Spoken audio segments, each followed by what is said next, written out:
संस्कार।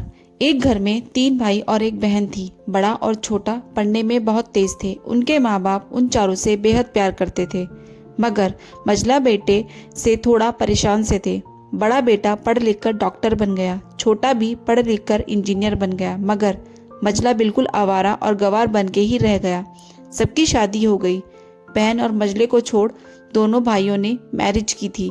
बहन की शादी भी अच्छे घराने में हुई थी। आखिर भाई सब डॉक्टर इंजीनियर जो थे। अब मझले को कोई लड़की नहीं मिल रही थी। बाप भी परेशान, माँ भी।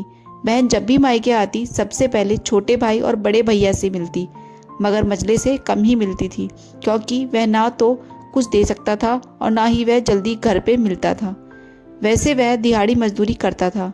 पढ़ नहीं सकता तो नौकरी कौन देता। मझले की शादी किए बिना बाप गुजर गए। माँ ने सोचा कहीं बंटवारे की बात ना निकले, इसलिए अपने ही गांव से एक सीधी सादी लड़के से मझले की शादी करवा दी। शादी होते ही न जाने क्या हुआ कि मझले बड़े लगन से काम करने लगा। दोस्तों ने कहा, ए कन्नू आज अड्डे पे आना। कन्नू, आज नहीं फिर कभी दोस्त।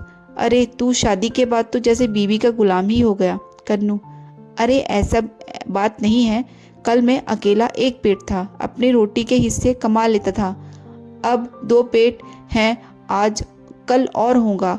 घर वाले नालायक कहते हैं मेरे लिए चलता है, मगर मेरी पत्नी मुझे कभी नालायक कहे तो मेरी मर्दानगी पर एक भद्दी गाली है, क्योंकि एक पत्नी के लिए उसका पति उसका घमंड, इज्जत और उम्मीद होता है।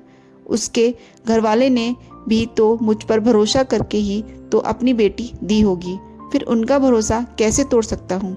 कॉलेज में नौकरी की डिग्री मिलती है और ऐसे संस्कार माँ बाप से मिलते हैं। इधर घर पे बड़ा और छोटा भाई और उनकी पत्नियां मिलकर आपस में फैसला करते हैं कि जायदाद का बंटवारा हो जाए, क्योंकि हम दोनों लाखों कमाते हैं मगर मझला नाक के बराबर कमाता है। ऐसा नहीं होगा माँ के लाख मना करने पर भी बंटवारे की तारीख तय होती है। बहन भी आ जाती है, मगर कन्नू है कि काम पे निकलने को बाहर आता है। उसके दोनों भाई उसको पकड़कर भीतर लाकर बोलते हैं कि आज तो रुक जा, बंटवारा कर ही लेते हैं। वकील कहता है ऐसा नहीं होता, साइन करना पड़ता है। कन्नू, तुम लोग बंटवारा करो, मेरे हिस्से में जो देना है दे देना, मैं शाम को आकर अपना बड़ा सा अंगूठा चिपका दूंगा पेपर पर। बहन, अरे बेवकूफ़, तू गवार का गवार ही रहेगा। तेरी किस्मत अच्छी है कि तू इतनी अच्छे भाई और भैया मिले। माँ, अरे कन्नू आज रुक जा, बंटवारे में कुल 10 बीघा जमीन में दोनों भाई 5-5 रख लेते हैं और कन्नू को पुश्तैनी घर छोड़ देते हैं। तभी कन्नू जोर से चिल्लाता है, अरे फिर हमारी छवि का हिस्सा कौन सा है।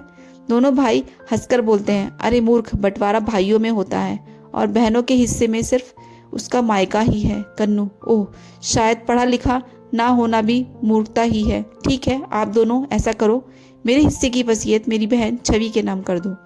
दोनों भाई चकित होकर बोलते हैं, और तू। कन्नू माँ की ओर देखकर मुस्कुरा के बोलता है, मेरे हिस्से में माँ है ना। फिर अपनी बीवी की ओर देखकर बोलता है मुस्कुरा के, क्यों कविता जी, क्या मैंने गलत कहा। कविता अपनी सास से लिपट कर कहती है, इससे बड़ी वसीयत क्या होगी मेरे लिए कि मुझे माँ जैसी सासू मिली और बाप जैसा ख्याल रखने वाला पति। बस यही शब्द थे जो बंटवारे को सन्नाटे में बदल दिया।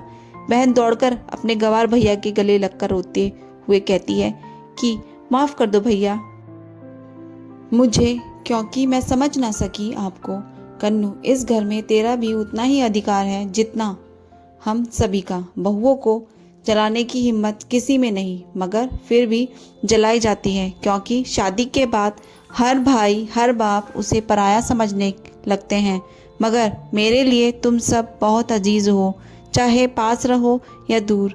माँ का चुनाव इसलिए किया ताकि तुम सब हमेशा मुझे याद आओ, क्योंकि ये वही कोख है जहाँ हमने साथ साथ 9 महीने गुजारे। माँ के साथ तुम्हारी यादों को भी मैं रख रहा हूँ। दोनों भाई दौड़कर मझले से गले मिलकर रोते रोते कहते हैं, आज तू सचमुच का बाबा लग रहा है। सबकी आंखों में पानी ही पानी। सब एक साथ फिर से रहने लगते हैं। Thanks for watching, please subscribe.